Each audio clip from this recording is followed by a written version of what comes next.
सुप्रभात बच्चों, आज हम करेंगे पार्ट 14 विशेषण। विशेषण क्या है? ठीक है, देखो लाल सुनहरी गुलाबी मछलियां सुंदर लग रही है। अब देखिए मछलियां की विशेषता क्या है? सुंदर।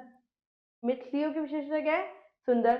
पर सुंदर की भी विशेषता क्या बता रहा है? लाल सुनहरी और गुलाबी, यानी कि प्रविशेषण है। ठीक है, इधर देखिए, देखो दो कछुए भी तैर रहे हैं। ठीक है, दो कछुए तैर रहे हैं। ठीक है, आइए जानते हैं। उपयुक्त संवाद में रंगीन छपे शब्द क्या है? बताइए। ये किसकी विशेषता बता रहे हैं, ये भी बताइए। किसकी बता रहे हैं? विशेषता की भी विशेषता, यानी कि प्रविशेषण।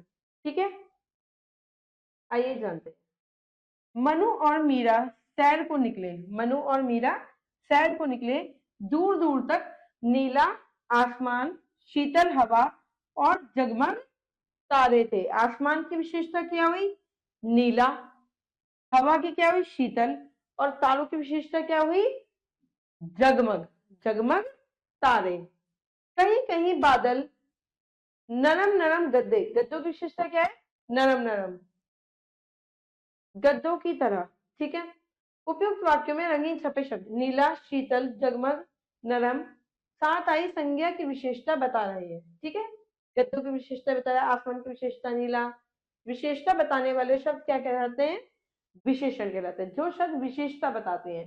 ठीक है, अब देखिए, जो शब्द संज्ञा या सर्वनाम की विशेषता बताते हैं, संज्ञा या सर्वनाम की विशेषता बताते हैं, उन्हें कहते हैं विशेषण। ठीक है, विशेषण जिस शब्द की विशेषता प्रकट करता है उसे कहते हैं विशेषण। ठीक है, आइए जानते हैं। शब्द समूह क्या है? काली गाय। ठीक है, और विशेषण क्या है इसमें? काली। ठीक है, गाय की विशेषता क्या है? काली। और वैश्य है गाय। ठीक है, इधर देखिए, शब्द समूह क्या है? अधिक, दूध। तो विशेषता की वही, दूध की विशेषता की वही, अधिक। और वैश्य क्या हुआ इसमें? दूध। ठीक है, शब्द समूह क्या? छोटा, बच्चा। अब बच्चे की विशेषता क्या है? छोटा है, बड़ा है, लंबा है, कैसा? छोटा। ठीक है, तो विशेषण इसमें क्या है? छोटा। वैश्य क्या आ गया? बच्चा। ठीक है, शब्द समूह है बनारसी साड़ी। तो साड़ी की विशेषता क्या हुई? बनारसी, सिल्की, है ना। तो यहाँ पे क्या है? शब्द समूह बनारसी साड़ी, तो विशेषता क्या हुई? बनारसी। ठीक है, और वैश्य क्या हुई? विशेष्य हुआ साड़ी। ठीक है, चलिए, जो शब्द विशेषणों की भी विशेषता बताते हैं उन्हें प्रविशेषण कहते हैं। जो विशेषता तो बता रहे हैं पर उनकी भी विशेषता बता रहे हैं। ठीक है, जैसे यह फ्रॉक बहुत सुंदर है। अब फ्रॉक जो है, फ्रॉक की विशेषता क्या हुई? सुंदर। विशेषता हुई सुंदर, पर विशेषता की भी विशेषता क्या है? बहुत सुंदर, यानी कि ये क्या हुआ? प्रविशेषण हुआ हमारा। ठीक है, अब वह अब बिल्कुल ठीक है। वह अब बिल्कुल ठीक है, तो बिल्कुल क्या हुई हमारी? प्रविशेषण। ठीक है, अजय बड़ा मेहनती है। अजय की विशेषता क्या है? मेहनती है। अजय क्या है? मेहनती। पर मेहनती की विशेषता भी क्या हुई? बड़ा। बड़ा मेहनती है, थोड़ा मेहनती है, तो ये प्रविशेषण होते हैं। ठीक है, अब हमारे कुछ है विशेषण के, विशेषणों के भेद। कौन कौन से भेद होते हैं, आइए जानते हैं। विशेषण मुख्य रूप से कितने प्रकार के होते हैं? 4 प्रकार के होते हैं। ठीक है, कौन कौन से? गुणवाचक, संख्यावाचक, परिणामवाचक विशेषण, सार्वनामिक या संकेतवाचक विशेषण। ठीक है, सबसे पहले हम जानेंगे गुणवाचक विशेषण क्या होता है, जहां पर हमारे इसका क्वालिटी, इसका गुण पता चलता है। ठीक है, गुण कैसा है? गुण, दोष, दशा, रंग कैसा है? जैसे जो संज्ञा, जो शब्द संज्ञा या सर्वनाम के, संज्ञा या सर्वनाम के गुण, दोष, दशा, अवस्था, रंग, आकार आदि का बोध कराते हैं। ठीक है, आदि का बोध कराते हैं, उन्हें क्या कहते हैं? गुणवाचक विशेषण कहते हैं। ठीक है, जैसे, जैसे क्या है? राम बड़े वीर थे, तो राम के गुण क्या हुए? वीर। ठीक है, तो गुण क्या है हमारे? वीर। वीर आ गया गुणवाचक विशेषण में। उसकी साड़ी लाल थी, रंग आ गया लाल। साड़ी की विशेषता क्या हुई? लाल, गुण आ गया। ठीक है, हिमालय भारत की उत्तरी दिशा में, दिशा दिखा रहा है कि दिशा कौन सी? उत्तरी दिशा, उत्तरी क्या आ गई? गुण आ गया, गुणवाचक विशेषण में जाएगा। ठीक है, अब रावण बड़ा अभिमानी था, दोष भी दिखा दिया कि रावण क्या था, अभिमानी था, दोष आ गया। तो अभिमानी क्या है, गुणवाचक विशेषण हो गया। पृथ्वी क्या है, गोल। अब इसमें आकार दिखा दिया, आकार क्या है, तिकोना है, क्या है, गोल है, लंबा है, क्या है, तो गोल क्या है, गुण हो गया इसका कि पृथ्वी गोल है। ठीक है, अब प्रमुख गुणवाचक विशेषण निम्न प्रकार के होते हैं। कौन कौन से, अब अगर दशा आ गई, दशा, रोगी, कमजोर, दुबला, अमीर, गरीब, निरोगी, हल्का, भारी आदि। ठीक है, दशा, मैं उसकी दशा क्या है, ऐसे। आकार, आकार आपको पता है, मोटा, लंबा, पतला। ठीक है, लंबा, पतला, विशाल यानी कि बड़ा, गोल, चौकोर, चौड़ा, बेडौल, सुडौल, चपटा, नुकीला, बड़ा, छोटा, पतला, मोटा, या नुकीला है, तिकोना है, चौकोर है, कैसा है। ठीक है, तो ये आकार आ गए गुणवाचक में। अब गुण, गुण कैसा है, वो बहुत होशियार है, वो बहुत चतुर है, गुण है भाई उसका। ठीक है, जैसे सुंदर है, चिड़िया बहुत सुंदर है। ठीक है, गुण है। वीर, चतुर, शांत, विद्वान, ईमानदार, आकर्षक, पवित्र, शीतल, अच्छा, भला, सदाचारी, दयालु, यह बहुत परिश्रमी है। ठीक है, तो क्या है, गुण है उसके। अब दोष, दोष क्या, निकम्मा है, ये तो बिल्कुल दोष है उसका ये।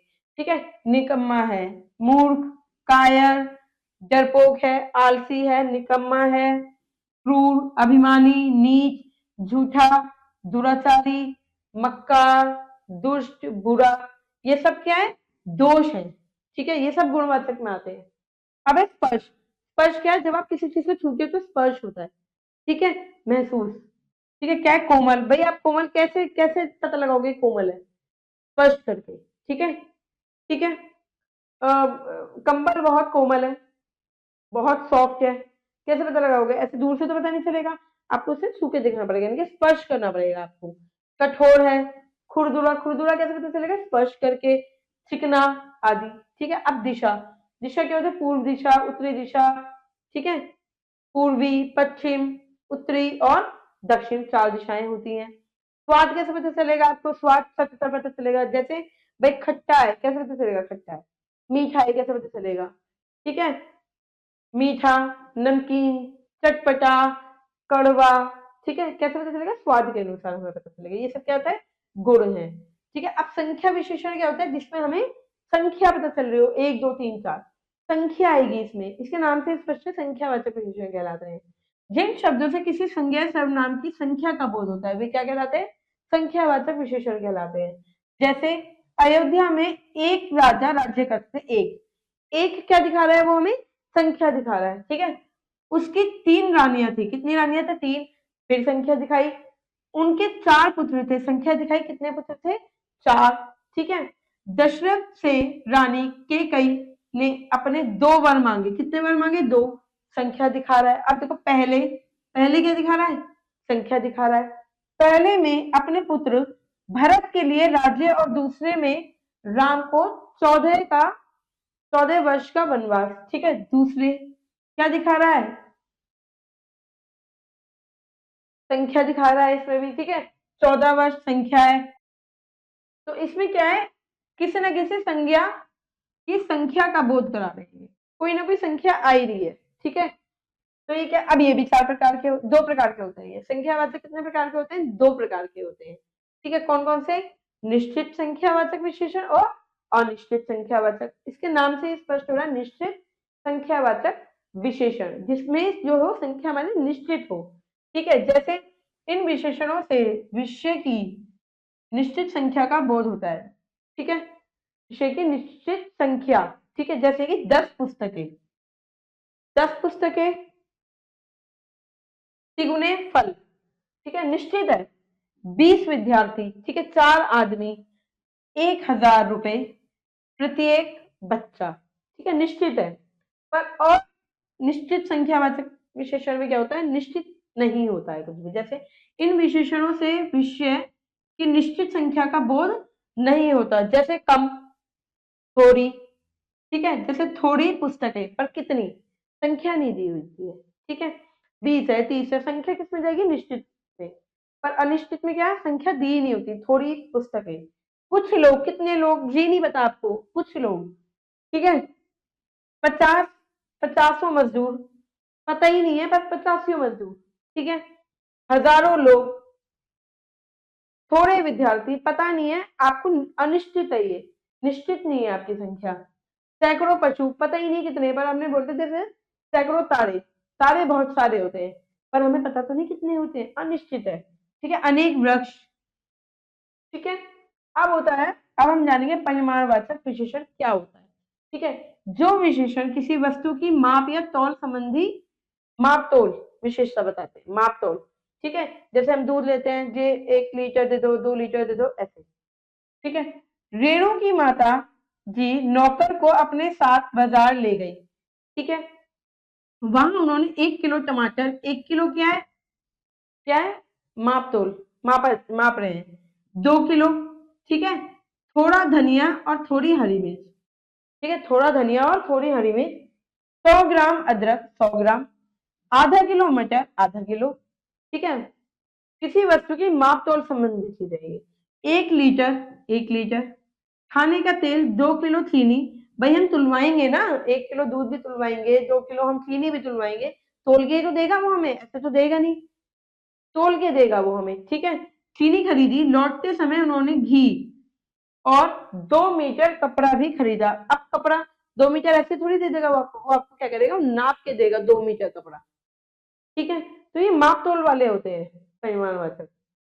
ठीक है, अब हम करेंगे परिमाणवाचक विशेषण, 2 प्रकार के होते हैं, कितने प्रकार के होते हैं, 2 प्रकार के होते हैं, कौन कौन से, निश्चित परिमाणवाचक और अनिश्चित परिमाणवाचक, इसके नाम से ही आपको स्पष्ट है।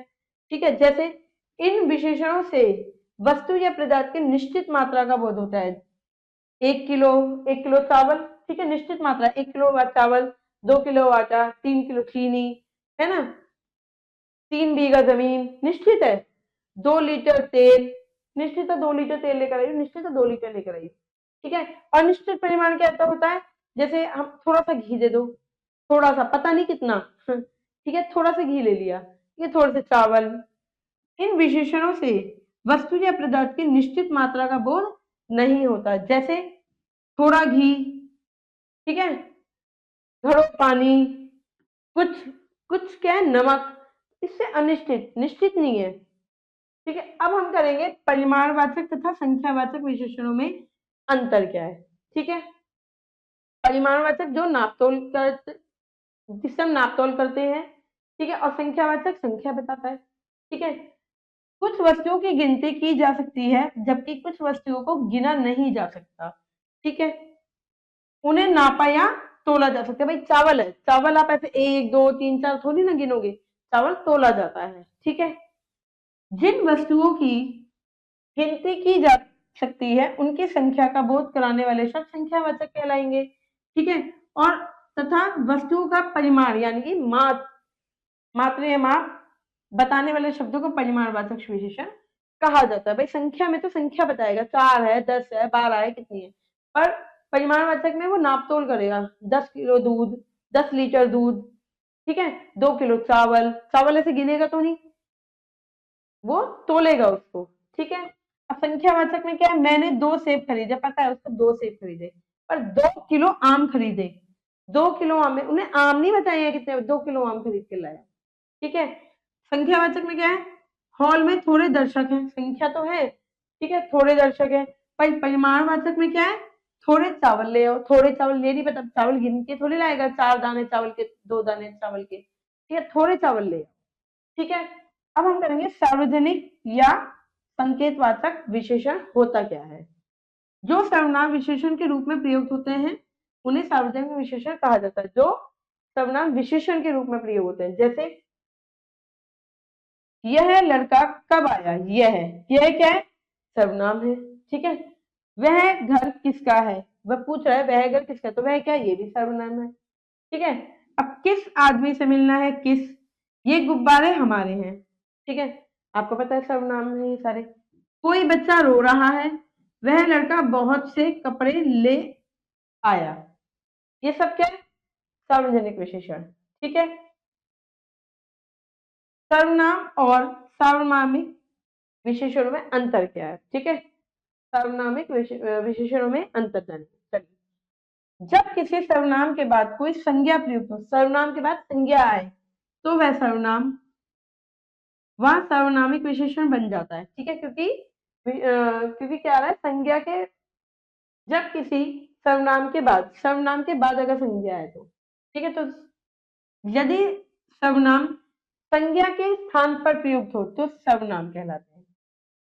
ठीक है, सार्वनामिक क्या है? अगर जब किसी सर्वनाम के बाद क्या है, संज्ञा प्रयुक्त हो, कोई संज्ञा प्रयुक्त हो, तो सार्वनामिक विशेषण कहलाता है। पर जब सार्वनामिक संज्ञा के स्थान पर हो तो वह सर्वनाम कहलाएगा। जैसे सार्वनामिक क्या है? वे लोग हंस रहे हैं। क्या है? वे लोग हंस रहे हैं, लोग। और वे क्या है? सर्वनामिक विशेषण हो गया। ठीक है, संज्ञा लग गई, पर सर्वनाम क्या है? वे हंस रहे हैं, वे हंस रहे हैं। ठीक है, वे आ गई खाली सर्वनाम। अब सार्वनामिक में क्या है? वह मकान श्यामलाल का है, वह क्या है? सार्वनामिक विशेषण है। ठीक है, क्योंकि हमारा मकान आ गया यहाँ पे। ठीक है, और सर्वनाम क्या है? वह अभी आया है, यहाँ पे कुछ नहीं है तो वह अभी आया है, सिंपल सा है, तो यह आ गया सर्वनाम। ठीक है, क्योंकि कोई संज्ञा नहीं है। ठीक है, सर्वनाम, सर्वनाम में उत्तम पुरुष कौन से होते हैं? मैं और हम। मध्य पुरुष तू तुम, और निजवाचक में आप, स्वयं, खुद। ठीक है, विशेषण के रूप में प्रयुक्त नहीं होते हैं। ठीक है, अब हम करेंगे विशेषणों की तुलना। तुलना के बारे में जानते हैं। दो व्यक्तियों या वस्तुओं के गुणों अवगुणों के मिलान को, गुणों और अवगुणों के मिलान को तुलना कहा जाता है। जैसे पल्लवी लंबी है, पल्लवी लंबी है। ठीक है, अब पल्लवी मीरा से लंबी है, कंपैरिजन हो गया, तुलना हो गई। गा में देखो, इन बालिकाओं में पल्लवी सबसे लंबी है।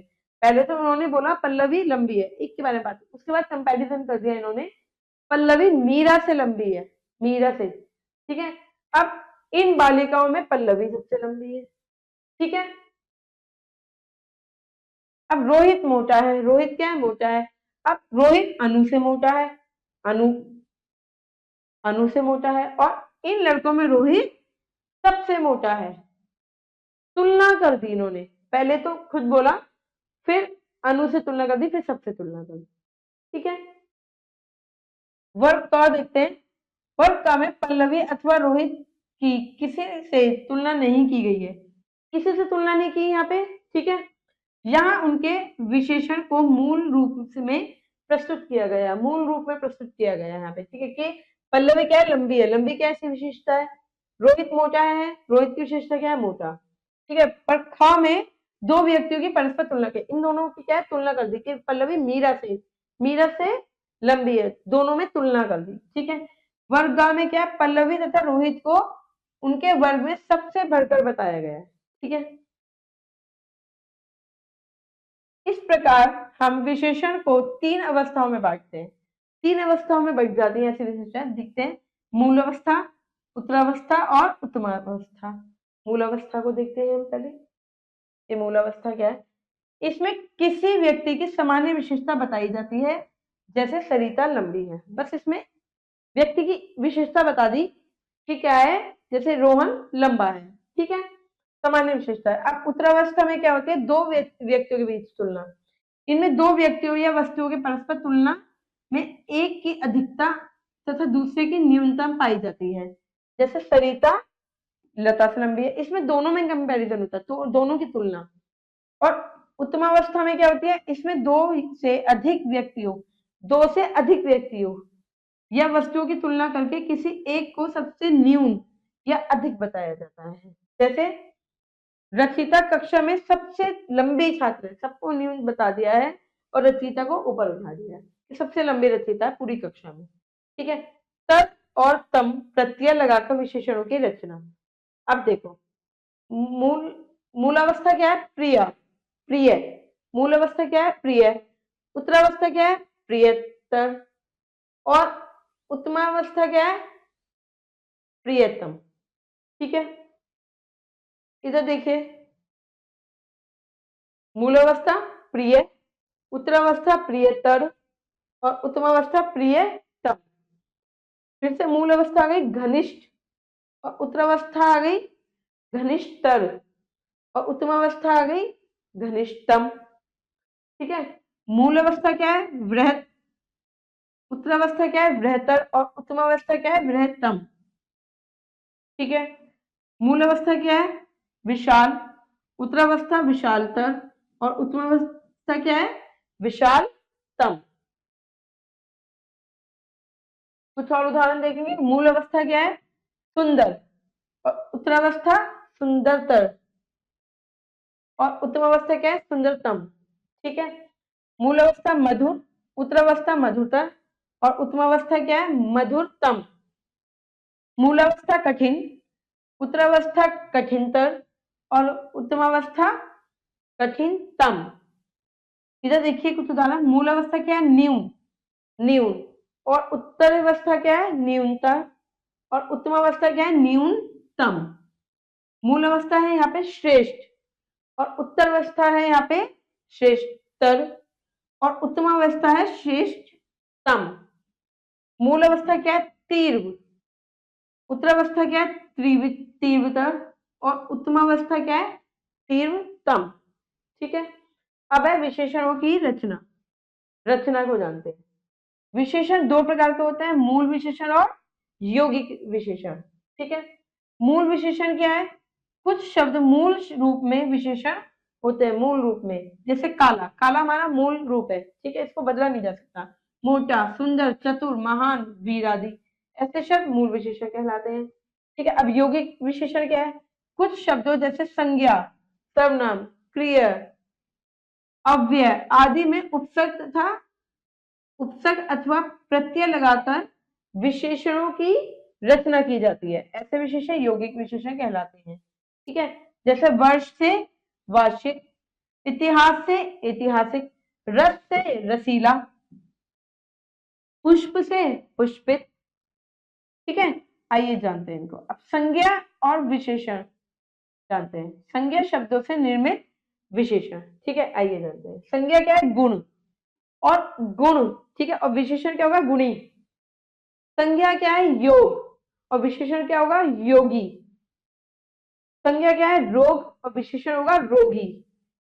संज्ञा क्या है अनुभव और विशेषण विशेषता होगी इसकी अनुभवी। ठीक है, संज्ञा है सुख और विशेषण है सुखी। संज्ञा है क्रोध और विशेषण है क्रोधी। संज्ञा है लोभ और विशेषण है लोभी। संज्ञा है उपयोग, विशेषता क्या है उपयोगी।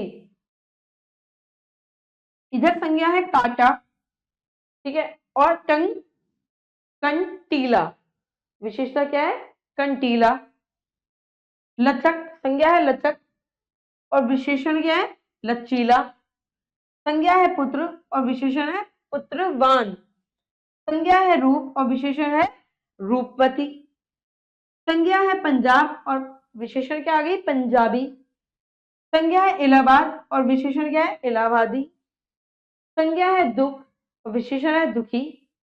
संज्ञा है इसका भूत और विशेषण क्या हो गया भौतिक। ठीक है, अब देखिए सर्वनाम शब्दों से निर्मित विशेषण। सर्वनाम से कैसे, ये तो संज्ञा वाला था, सर्वनाम देखते हैं। सर्वनाम है यह और विशेषण हो गया ऐसा।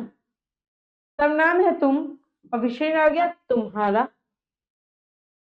सर्वनाम है जो, विशेषण है जैसा।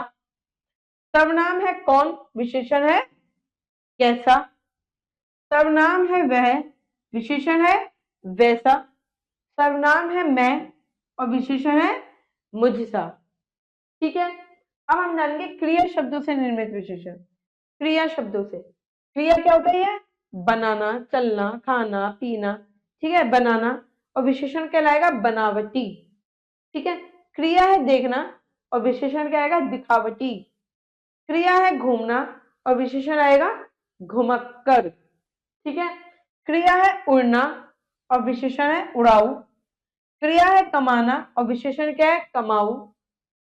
क्रिया है हंसना और विशेषण है हंसौड़। क्रिया है भूलना और विशेषण है भुलक्कर। क्रिया है भागना और विशेषण है भगोड़ा, ठीक है। क्रिया है बेचना और विशेषण है बिकाऊ, ठीक है। अब हम देखेंगे अव्यय शब्दों से निर्मित विशेषण, अव्यय शब्दों से, ठीक है। अव्यय है भीतर, भीतर, ठीक है। और विशेषण क्या है, भीतरी। अव्यय है नीचे और विशेषण है निचला। अव्यय है आगे और विशेषण है अगला, ठीक है। अव्यय है ऊपर और विशेषण है ऊपरी। अव्यय है बाहर और विशेषण है बाहरी। अव्यय है पीछे और विशेषण है पिछला। पाठ का सार जानते हैं। ये संज्ञा और सर्वनाम की विशेषता बताने वाले शब्दों को विशेषण कहते हैं। विशेषण जिसकी विशेषता बताते हैं वे विशेष शब्द कहलाते हैं। विशेषण के चार भेद होते हैं, कौन कौन से, गुणवाचक, संख्यावाचक, परिमाणवाचक और सर्वनामिक। जो शब्द विशेषणों की भी विशेषता बताते हैं उन्हें क्या कहते हैं, प्रविशेषण कहते हैं। विशेषण के तीन अवस्थाएं होती है, कौन कौन से, मूलावस्था, उत्तरावस्था और उत्तमावस्था। विशेषण शब्दों की रचना चार प्रकार से के शब्दों से होती है, संज्ञा से, सर्वनाम से, क्रिया से और अव्यय से। आशा करती हूँ ये पाठ आपको बहुत अच्छे से समझ में आ गया होगा। अब मैं मिलूंगी आपसे अगली कक्षा में, जब तक के लिए आप खुश रहिए और अपना अभ्यास अच्छे से करते रहिए। धन्यवाद।